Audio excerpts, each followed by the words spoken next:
আসসালামু আলাইকুম সবাইকে। চলে আসলাম আবারও নতুন একটি ভিডিও নিয়ে। আজকের ভিডিওতে আমি আমার হাসব্যান্ডের পছন্দের খাবার রান্না করব।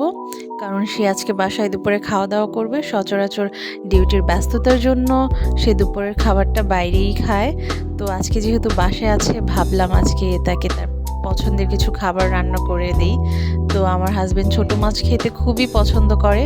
এখানে আমি ছোট মাছটা ভাজা করেছি, একদম মুচমুচে ভাজা। আমার অবশ্য চচ্চড়িটা বেশি ভালো লাগে। তো যাই হোক, আজকে যেহেতু হাসব্যান্ডের পছন্দ মতো খাবার রান্না করব, তো তার পছন্দেই রান্না করলাম। আর এখানে আমি কাচকি শুটকি দিয়ে সিম, বেগুন, আলু দিয়ে একটা শুটকি তরকারি রান্না করেছি। শুটকির তরকারিটাতে আমি কোনো প্রকার এক্সট্রা পানি অ্যাড করিনি। জাস্ট চুলার আঁচটা একটু কমিয়ে সবজিটা কষিয়েছি। ওই সবজিটা কষানো থেকে যে পানিটা উঠেছে ওইটা দিয়ে শুটকি তরকারিটা সম্পূর্ণ রান্না করেছি। একটু এক্সট্রা পানি অ্যাড করিনি।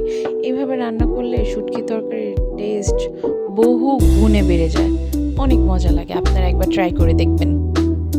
তো এইখানে আমি এক ফাঁকে ভাতটা বসিয়ে দিলাম। তো এখানে প্রায় শুটকি তরকারিটা কষানো হয়ে গিয়েছে। সবজিগুলো দিয়ে দেব।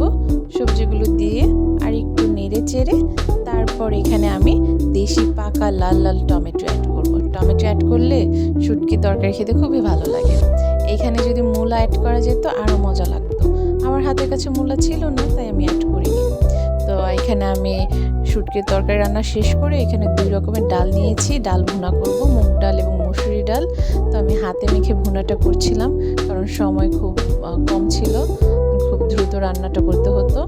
তো এখানে আমি জলপাই দিয়ে টক ডাল রান্না করেছিলাম এবং পাশের চুলায় আমি গরুর মাংসটা ম্যারিনেট করে প্রেসার কুকারে বসিয়ে দিয়েছিলাম।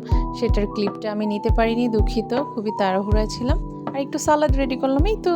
সবাই প্লিজ আমার ভিডিওটি লাইক করবেন, শেয়ার করবেন এবং আমার পেজটি ফলো দিয়ে রাখবেন। ধন্যবাদ।